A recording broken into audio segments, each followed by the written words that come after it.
রোদ্দুর রেগে গেল। রাগের চোটে পুনরায় এক নাগাড়েই বলতে লাগলো, কোথায় তোমার তানভীর এখন? ওকে পাচ্ছ না এখন? নাকি ওর জীবনে তোমার দরকার ফুরিয়ে গেছে? যাও যাও, ওখানেই যাও। আমার কপারে ভাই মানুষ থাকে না। রোদ্দুর সানিয়াকে আর কিছুই বলার সুযোগ দিল না। গটগট করে সামনের দিকে হেঁটে যেদিকে দুচোখ গেল সে পথ দেখল। শিমুর মেজাজ আজ বড্ড খারাপ হয়ে আছে। রাগে গজগজ করতে করতে উনি রান্নাঘরে ঢুকে দেখলেন কাজের মেয়েটা কাজ বাদ দিয়ে জানালায় উকি দিয়ে একজনের সাথে হাসাহাসি করছে। অন্য সময় হলে শিমু কিছু বলতেন না, কিন্তু এখন কড়া একটা ধমক দিলেন। মেয়েটা আচমকা ভয় পেয়ে সরে দাঁড়ালো। শিমু বলল, এদের কাজ নাই কর্ম নাই, সারাদিন খালি আড্ডা। আড্ডা দেওয়ার হলে কাজ করতে আসিস কেন বাপু? যা না, ওই দিকেই চলে যা। এই বাড়িতে কি সব যন্ত্রণা কেন যে আমাকে পোহাতে হয় কে জানে। তৎক্ষণাৎ সাবরিনা এসে তার রেগে যাওয়ার কারণটা জিজ্ঞেস করলেন। শিমু তারও জবাব দিল না। এক মনে চুপ হয়ে চুলায় রান্না বসিয়ে দিল। তার রাগের কারণ কিছু না, কেউ না, একমাত্র ঝিলমিল ছাড়া। মেয়ের কর্মকাণ্ডে মাঝে মাঝে তিনি তেলে বেগুনে জ্বলে ওঠেন। ভাবতে থাকেন এই মেয়েটাকে আসলেই পেটে ধরেছেন তো।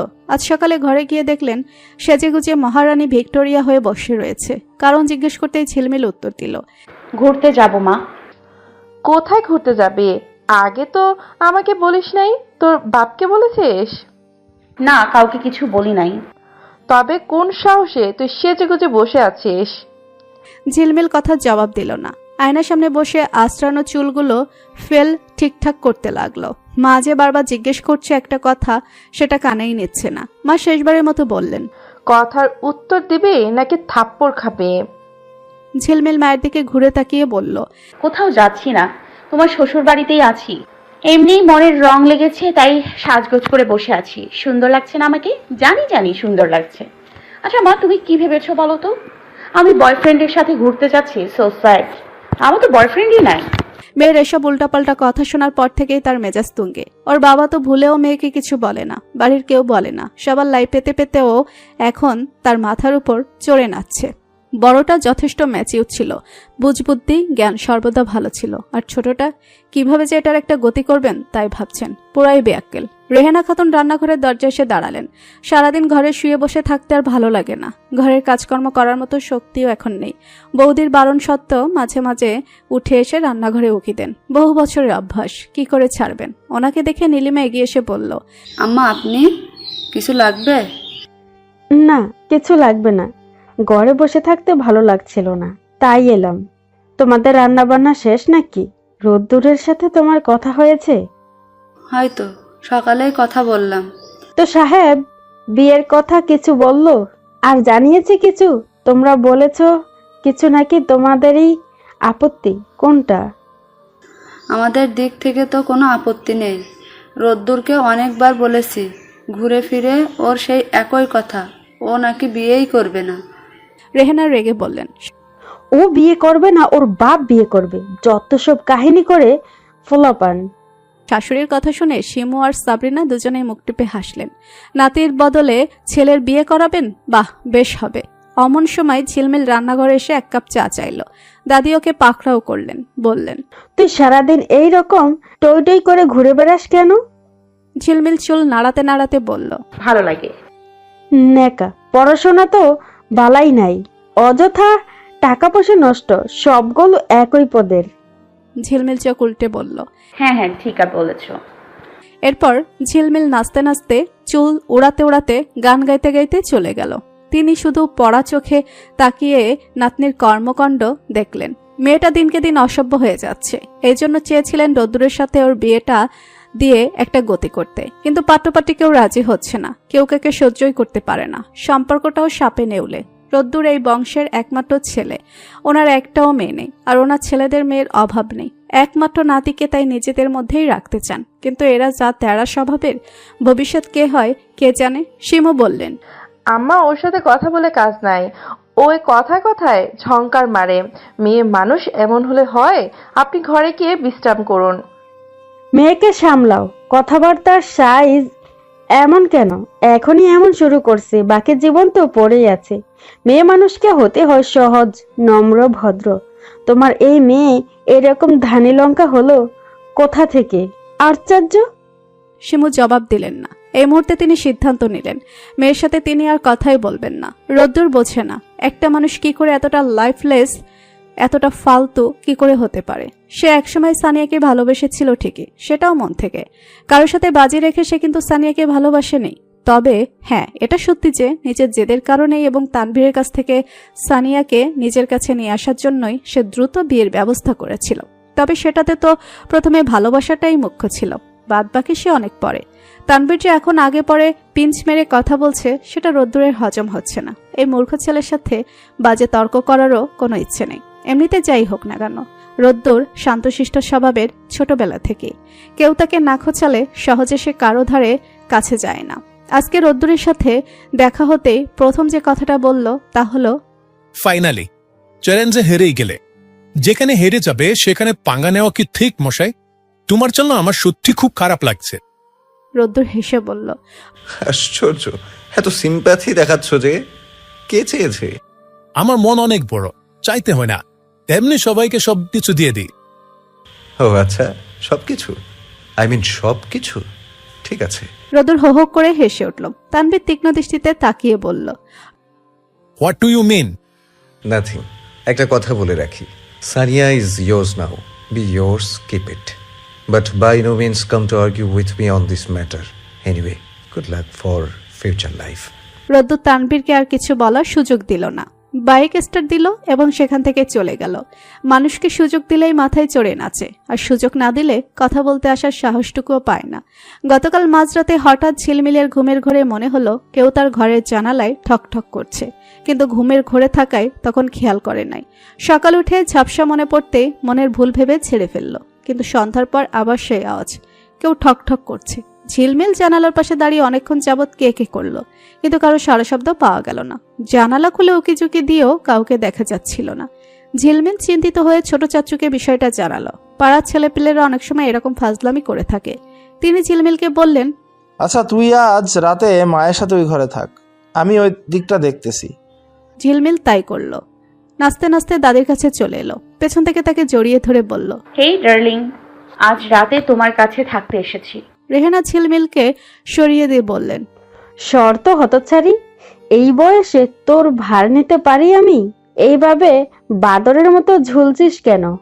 কারণ তুমি মুক্ত। ঝিলমিল 32 পাটি দাঁত বের করে হাসলো। অন্য ঘরে ঝিলমিলের মোটেও ঘুম আসে না। মাঝে মধ্যে চিন্তা করে শ্বশুরবাড়ি গেলে সে রাতে ঘুমাবে কি করে। এই চিন্তার সমাধান অবশ্য শিউলি করে দেয়। বলে, তোর স্বামী তোকে রাতে ঘুমাতে দিলে তো তারপর ঘুমাবি। ঝিলমিলও বলে। হ্যাঁ হ্যাঁ, ঠিক ঠিক। তারপরই বোধগম্য হয় শিউলির অসভ্য কথাখানা। তৎক্ষণাৎ পিঠের উপর ধুমধাম কিল বসিয়ে দেয়। আজ এই ঘরে এসে রাতে ঘুমানোর সময় কেমন সব অচেনা অচেনা লাগছিল। তার উপর কোলবালিশও নেই। ঝিলমিল কিছুক্ষণ এপাশ ওপাশ করে দাদিকে বলল, কোলবালিশ কই? আমার কোলবালিশ? কোলবালিশ ছাড়া থাকার অভ্যেস কর। কেন? জামাইয়ের বাড়ি গেলে তখন কোলবালিশ কোথায় পাবি? যেই বাড়িতে আমার পছন্দের জিনিস নাই সেখানে আমি বিয়েই করব না। ঝিলমিল সাপ জানিয়ে দিল। দাদি হেসে বললেন, ওরে গাধি মেয়ে, জামাই কি আর তোকে কোলবালিশ নিতে দিবে? তখন বলবে আমি থাকতে আবার তোমার কোলবালিশ কেন লাগবে? তাই বলছি এখন থেকেই অভ্যেস করে ফেল।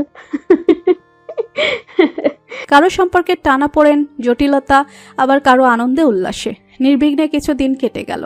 দাদি এখন অবশ্য আর বিয়ের কথা তোলেন না, তবে রোদ্দুরকে বাড়িও ফিরতে বলেন না। ছোট চাচু কিছুদিন দেখেছে, কিন্তু ঝিলমিলের ঘরে জানালায় কে ঠকঠক করে তো উদ্ঘাটন করতে পারেনি। যখন ওরা খুব বেশি সতর্ক থাকে তখন কিছুদিন আগন্তুকের আগমনও বন্ধ থাকে। তবে ঝিলমিল এখন আর একা একা ঘরে থাকার সাহস পাচ্ছে না।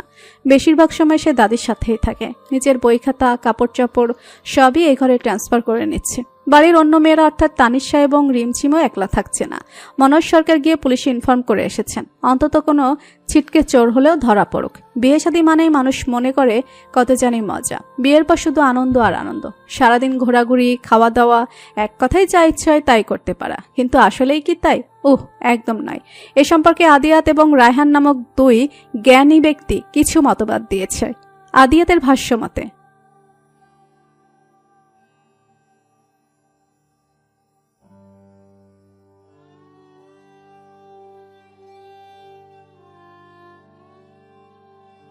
রায়হানের ভাষ্য মতে, ভাই আর কতদিন সিঙ্গেল থাকবি? বিয়েটা করিয়ে ফেল। বিয়ে যে কত মজা। আমি বলি ওয়েট, শ্বশুর বাড়িতে গেলে আদর আর আদর। একদম কজি ডুবিয়ে জন্মের খাওয়া খাইতে পারবি। খাইতে খাইতে যে কোনো মুহূর্তে অজ্ঞান হয়ে যাইতে পারিস, বলা যায় না। আর তারপর এক্সট্রা কথার করানোর জন্য শালিগুলো তো আছেই। এমন খাতির করবে যে কখন তোদের পকেট খালি হয়ে যাবে টেরই পাবে না। ওয়েট আরো বলি, কান খুলে শোল। তোর নিচের বাড়ি, অথচ তুই মন খুলে কিছু করতে পারিস না। বিছানায় বসলে ঝাড়ু নিয়ে এসে চেঁচাবে। এই মাত্র আমি বিছানা গুছিয়ে রাখছি, নামো এখান থেকে নামো। আরো অনেক কাহিনী আছে, যেমন ধর ঝগড়াঝাটি কিংবা মনোমালিন্য। বাবারে বাবা, কি বলবো আর, সামান্য কিছু বলাই যাবে না, কান্নাকাটি করে বুক ভাসাবে। অথচ সারাদিন আমাদের 14 গোষ্ঠী উদ্ধার করবে, তার বেলায় কিছুই না। আমাদের মুখে কুলুপ এঁটে চুপ করে বসে থাকতে হবে। তবে এখানে একটা লাভ আছে, সেটা হচ্ছে ঝগড়াঝাটে যদি একবার একটু বাড়াবাড়ি পর্যায়ে চলে যায় না, তবেই বউ চলে যাবে বাপের বাড়ি। আর তখন হচ্ছে স্বাধীনতা দিবস। এই তো, যেমন আমার বউ কিন্তু এখন এখানে নেই, বাপের বাড়ি আছে। 2 দিন পরে আর যাব, একটু মন মতো স্বাধীনতা দিবসটা পালন করে নি। ভাইজানেরা, আপনারাও বিবাহ করে ফেলুন, আমরা কেন অশান্তিতে থাকবো? আপনারাও যোগ দিন, মজা দেখুন, শান্তি ও অশান্তি দুটোই ফেস করতে পারবেন। এরপর অনবরত চলতেই থাকে বাকবিতণ্ডা। বাকিরা গালে হাত দিয়ে সমস্তটা চুপচাপ গিলে। সব শুনে কারো বিয়ে করতে ইচ্ছে করে, কারো করে না। আর রোদ্দুর, সে তো সন্ন্যাসী হয়ে জীবন কাটানোর সিদ্ধান্ত নিয়ে ফেলেছে, তাকে আর কিছু বলার নেই। প্রতিদিনের মতো আজও চায়ের দোকানে সবাই মিলে ভিড় জমিয়েছে। তবে আজ তাদের কথাবার্তার বিষয়বস্তু সম্পূর্ণ ভিন্ন, একেবারে গিরগিটির মতো বদলে গেছে এক নিমিষে। আজ আবার দুজনের কথা এক কথা। যত যাই হোক, ঘরে গিয়ে বইয়ের চাঁদ মুখখানি না দেখলে শান্তি লাগে না, বুকের মধ্যে ব্যথা করে। এক একজন এক এক কথা বলে, শোনার আর ধৈর্য নেই। হাসান একটা কাজের অজুহাত দেখিয়ে রোদ্দুরের সাথে বেরিয়ে পড়ল। আজ নির্বাচনের ফলাফল প্রকাশ হবে। হাই স্কুল মাঠে মানুষজনের ছড়াছড়ি, সাথে রয়েছে পুলিশি পাহারা। ওসমান খন্দকার কিছুক্ষণ পরপরই আসছেন, অবস্থা দেখে যাচ্ছেন। আর কারো কোনো উৎকণ্ঠা নেই, শুধুমাত্র তিনি আসছেন এবং যাচ্ছেন। তার 2 ছেলে অবশ্য প্রথম থেকেই ভোট কেন্দ্রে উপস্থিত রয়েছে। জনে জনে ধরে জিজ্ঞেস করছে, আপনারা এইবার কাকে ভোট দিচ্ছেন?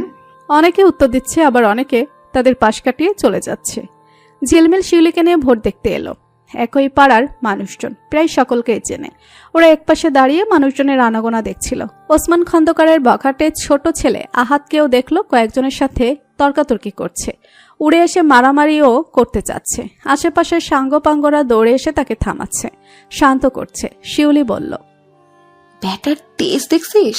রক্ত বোধহয় সবসময় গরম থাকে। ওর কথা বাদ দে, আয় আমরা মাঠের পেছন থেকে ঘুরে আসি। এখন ওখানে কোনোভাবেই যাওয়া সম্ভব নয়, বাজে বাজে ছেলেদের আড্ডা বসে এই সময়। আর আজকে তো মাস্ট এখানে দাঁড়িয়ে থাক চুপচাপ।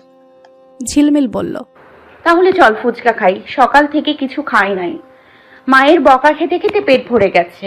ও শিউলিকে সাথে নিয়ে ফুচকা কিনতে গেল। ফিরে আসার সময় আহাদের গন্ডগোলের মুখে পড়ে দুজনের হাতের ফুচকাই পড়ে গেল। শিউলি বিরক্ত ভঙ্গিতে বলল, আরে ধুর, ফালতু পোলাপান। তৎক্ষণাৎ আহাদ এগিয়ে এলো, আহ্লাদে সুরে বলল, ওহো, আমি তো তোমাদের দেখি নাই। তারপর বাকিদের দিকে তাকিয়ে বলল, এই তোরা জায়গা খালি কর, এই দিকে এরকম ঝামেলা করিস না। মানুষজনের যাওয়া আসার রাস্তা কেন ব্লক করে রেখেছিস? সরে যা। তারপর আবার ঝিলমিলদের দিকে তাকালো, বলল, সরি, এক্সট্রিমলি সরি। চলো, আমি তোমাদের ফুচকা কিনে দিচ্ছি। ঝিলমিল রিনরিনে কণ্ঠে চটাস চটাস করে উত্তর দিল, নো থ্যাঙ্কস। তারপর ওরা ওখান থেকে বেরিয়ে সোজা বাড়ি চলে এলো। বাড়ি এসেও ঝিলমিল কিছু করার পাচ্ছিল না। সারাদিনই তার কিছু করার থাকে না। ওদিকে মা চাচিরা সবসময় নিজেদের মধ্যে গল্প করে। কি এত গল্প করে কে জানে। ঝিলমিল এসব নিয়ে কখনোই মাথা ঘামায় না। সে বাড়িতে বসে বোর ফিল করতে করতে বাড়ির পেছন দিকে চলে এলো। বিগত কিছুদিন হলো ছিচকে চোরের উৎপাত কম। ছিচকে চোর বলতে তাকে বোঝানো হয়েছে যে তার ঘরের জানালায় ঠকঠক করে।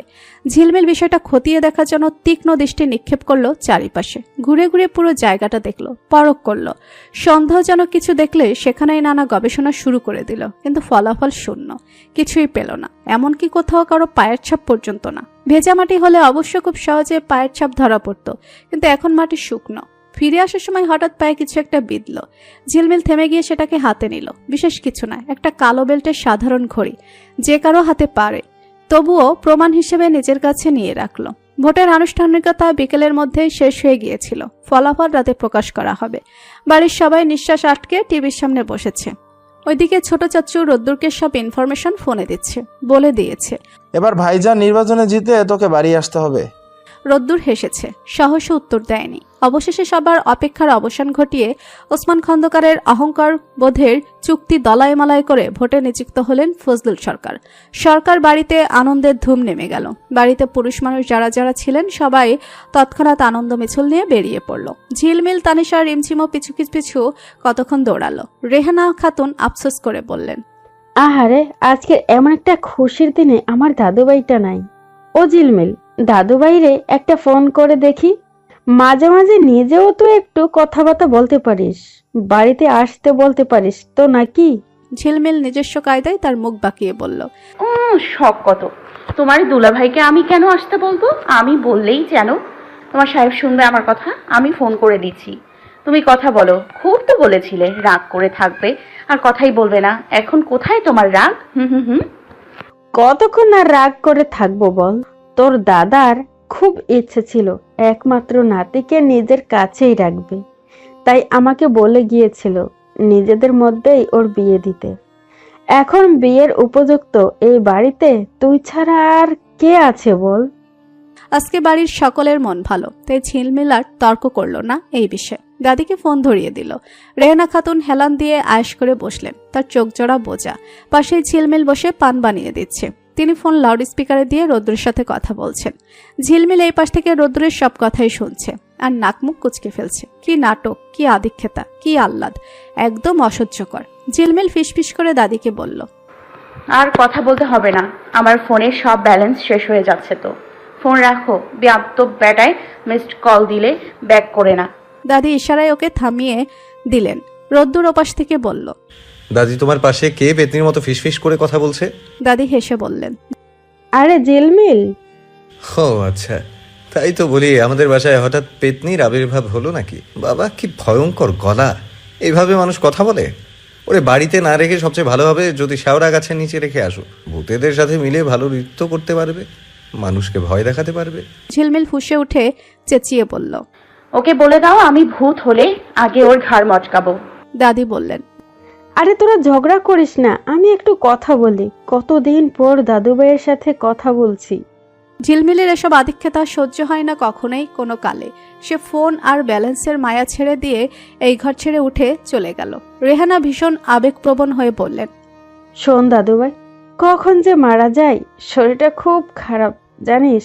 সবাই মনে করে ভালো আছি, কিন্তু আমার ভেতরে যে কি হচ্ছে তা আমিই জানি। বলছিলাম কি, একবার বাড়িতে আয় না, না হয় শেষ দেখা দেখে গেলি। দাদিকে মরে গেলে পরে কিন্তু এই মরা মানুষের জন্য আফসোস করতে হবে। আরও কিছুক্ষণ কথা বলার পর রোদ্দুর ফোন রেখে দিল।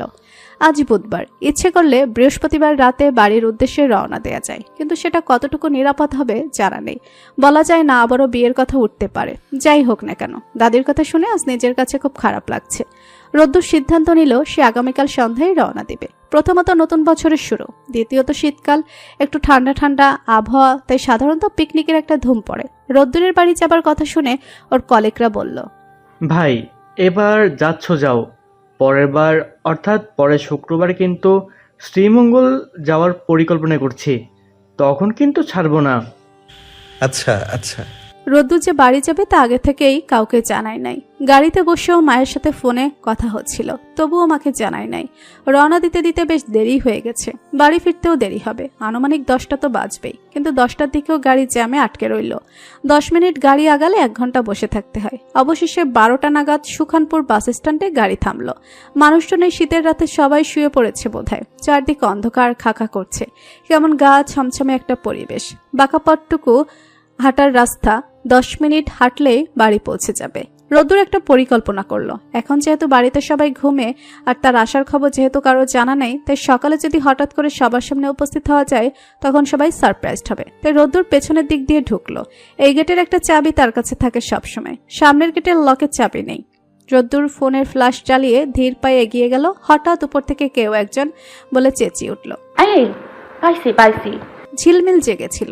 সকালে ঘুম থেকে উঠেছিল দেরিতে, তারপর আবার দুপুরে খেয়ে দিয়ে দারুণ একটা ঘুম দিয়েছে। তাই রাতের ঘুম বাবাজি তাকে টাকা বাই বাই করে মামাবাড়ি ঘুরতে বেরিয়েছে। অবশেষে অনেকক্ষণ বিছানায় এপাশ ওপাশ করে ঘুম আসছিল না দেখে রান্নাঘরে গিয়ে কড়া করে 1 কাপ চা বানিয়ে পেছনের বারান্দায় এসে বসেছে।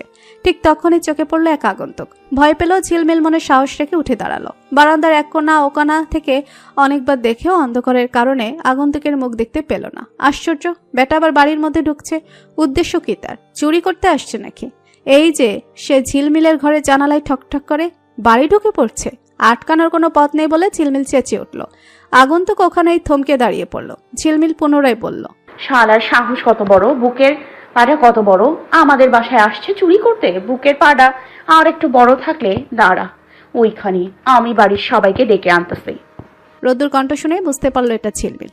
এই মেয়ের স্বভাবই হচ্ছে না বুঝে শুনে চিল্লানো। রোদ্দুরও চাপা স্বরে চেঁচিয়ে উঠল, এই ছেমরি, চুপ থাক। এত রাতে চেঁচামেচি করে কি সারা পাড়ার মানুষ জড়ো করবি নাকি? ওমা, ভুক নাকি? ঝিলমিল চোখ বড় বড় করে তাকালো। মানুষের অভাবই তো মনে হচ্ছে। কোনো ভূত আবার মানুষের রূপ ধরে এলো নাকি? তাও আবার রোদ্দুরের। ঝিলমিল সাবধানী কণ্ঠে বলল, কে কে কে? আবার তুই ষাঁড়ের মতো চেঁচাচ্ছিস? নিচে নেমে গেট খুলে দে। তুই এত রাতে এখানে কি করিস? আশ্চর্য, আমার বাড়িতে আমি এত রাতে কি করি তার কৈফিয়ত তোকে দিতে হবে। তোকে যেটা বলেছি সেটা কর। ঝিলমিল এক মুহূর্ত ভেবে নিচে নেমে এলো। তবে বুঝতে পারছে না এটা সত্যি রোদ্দুর নাকি ওর রূপ ধরে আসা ভূতরূপীর নকল রোদ্দুর। ঝিলমিল পেছনের দরজায় এসে দাঁড়ালো।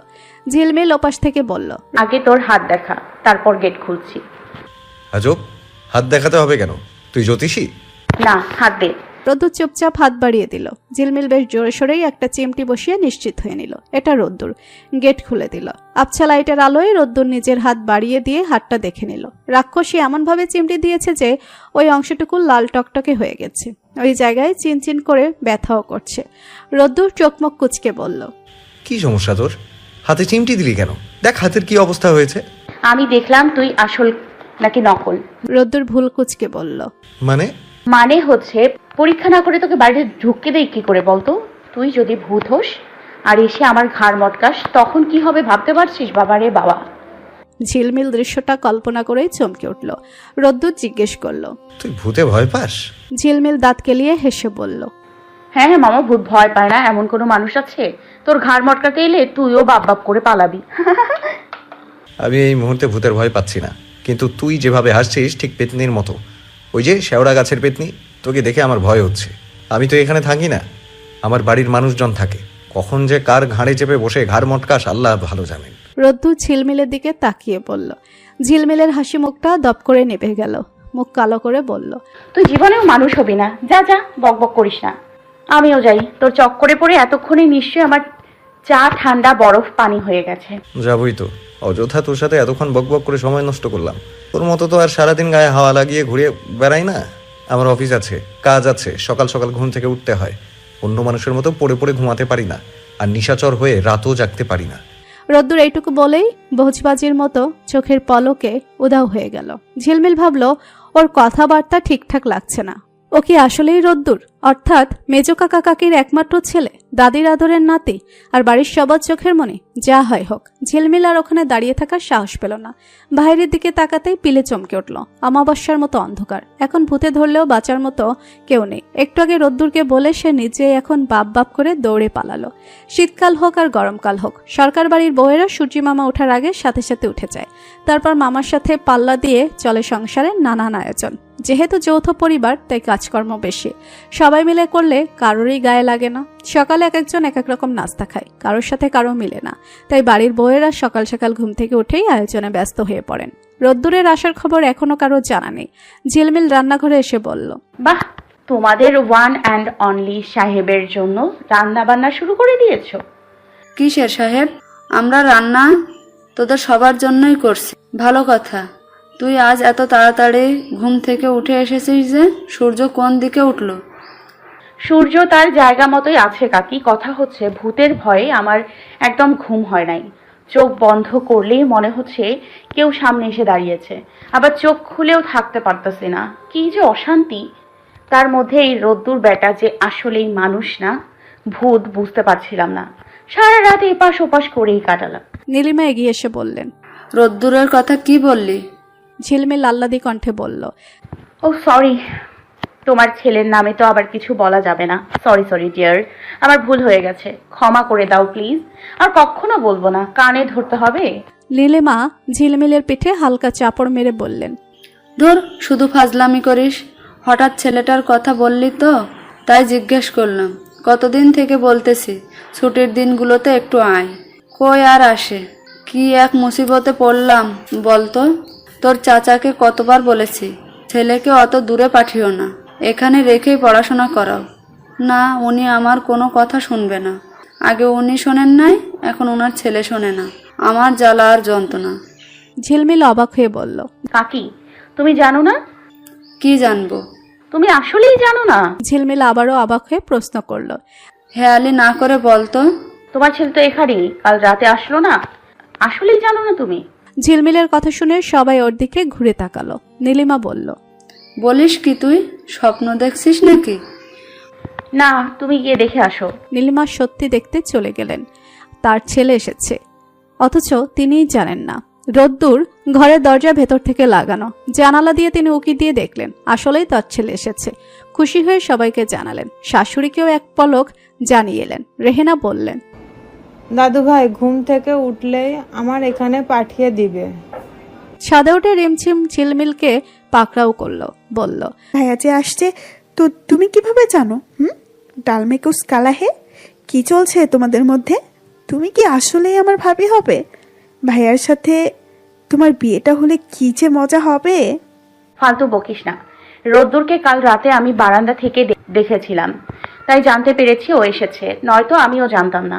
মুখ কেলিয়ে উত্তর দিল ঝিলমিল। রিমঝিম কাঁধ নাড়িয়ে দুষ্টু হাসি হেসে বলল। ওমা, রাতে বারান্দায় কি করছিলে তুমি? ভাইয়ার জন্য অপেক্ষা করছিলে নিশ্চয়ই। সামনে ঝগড়া করো আর মনে মনে ঠিকই আদান প্রদান হয়ে গেছে। যা সর, যত সব আলতু ফালতু কথাবার্তা। ছোট মানুষ ছোট মানুষের মতো থাক। রিমঝিমের কথা ঝিলমিলের কাছে আলতু ফালতু মনে হলেও বাড়ির সবার কাছে গ্রহণযোগ্য নির্বাচন হলো। দাদি আবারও হন্যে হয়ে পড়লেন বিয়ে নিয়ে। রোদ্দুরকে ডেকে বললেন। এই তো আমি মরে যাচ্ছি, আমাকে বাঁচানোর জন্য আমার বাড়ির মানুষের কোনো ভূমিকাই নেই। যাদের কোলে পিঠে করে ছোটবেলা থেকে মানুষ করলাম, ওরাই আজকে আমারে চেনে না। আল্লাহ, এত দুঃখ আমি কই রাখবো? এই পোলা মাইয়াগুলোরে এত বড় কইরা কোনো ফল পাইলাম না। আমি মইরাই যাওয়ার পর আফসোস করবো। এরা আমার কথা এখন শুনতাছে না, বুঝবো একদিন। ঘরের বউগুলো আনলাম শখ কইরা, ওরাও এখন পোলা মাইয়া শাসন করে না, আর আদর দিতে দিতে মাথায় তুলছে। এখন এরা সবটি মিলেই আমার মাথার উপরে চড়ে নাচতেছে। রোদ্দুর অসহায় দৃষ্টিতে সকলের দিকে তাকালো, তারাও কিছু বলল না, নিজেদের দিকে তাকিয়ে রইল। ছোট চাচ্ছু বললেন। আমি বুঝি না বিয়েতে তোদের কি সমস্যা? কারো অন্য জায়গায় প্রেম নাই, তারপরও দোনো মনো করছিস কেন? অন্য কোনো সমস্যা? ঝিলমিল আর তুই দুজনই বেঁকে যাচ্ছিস। মায়ের কথা একবার ভাব, এত করে যখন বলছে একবার রাজি হয়ে দেখতে পারিস। রোদ্দুর কিচ্ছু বলল না। ঝিলমিলের খোঁজ করলো, ওকে পেলে ওর ঘরেই গিয়ে জিজ্ঞেস করলো। এই বিয়ের বিষয়ে তোর মতামত কি? ঝিলমিল নখে নেল পালিশ দিচ্ছিল, রোদ্দুরের কথা কানে নিল না। নেল পালিশ দেওয়া শেষে ফুল দিতে দিতে রোদ্দুরের দিকে তাকিয়ে বলল। কিছু বলছিলি? রোদ্দুর বলল। তুই একটা অসহ্য, তোকে আমি বিয়ে করব কিভাবে? আশ্চর্য, সময়ের কোনো দামই নেই তোর কাছে। 15 মিনিট যাবত এখানে দাঁড়িয়ে আছি জাস্ট একটা মাত্র উত্তর শোনার আশায়। হ্যাঁ বল, কি বলছিলি? নিজের কাজের সময় অন্য কারোর কথা কানে নিতে পারি না। রোদ্দুরের রাগ হলেও তা সামলে বলল। তোর বিয়ের ব্যাপারে তোর মতামত কি? আমাকে বিয়ে দিলে আমি লাফাতে লাফাতে বিয়ে করে নিব। এই বাড়িতে থাকতে ভালো লাগে না, শ্বশুর বাড়িতে যাব। জীবনে কোনোদিন শ্বশুর বাড়ি দেখি নাই।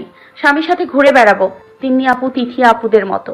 লাইফে শুধু চিল আর চিল। পড়াশোনা নামক আপদ তখন জীবন থেকে বিদায় দিয়ে দিব। রোদ্দুরের মনে হলো সামনে দাঁড়িয়ে থাকা পাগলের গলা টিপে ধরা। সে চিবিয়ে চিবিয়ে বলল।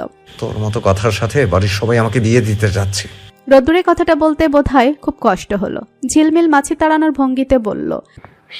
তোকে কে বিয়ে করবে? হ্যাঁ ভাই, তোর জীবনেও বিয়ে হবে না। তোর যা মেজাজ। রোদ্দুর মনে মনে বলল। তোর যা কথাবার্তার ধরন, তোরও তো কোনোদিন বিয়ে হবে না। তার উপর বাড়ির সবাই আবার তোর মতো ঘাট তারা আমার গলায় ঝোলাতে চাইছে। কিন্তু মুখে বলল, তাহলে সবাইকে বলে দে তুই আমাকে বিয়ে করবি না। কেন রে? আমি কেন বলবো? আমি সবার কাছে খারাপ হব আর তুই রাজপুত্রের মতো নেচে নেচে বেড়াবি, তা আমি মানবো কেন? তোর আপত্তি আছে, তুই গিয়ে বল। তোরও তো আপত্তি আছে, তুই বল।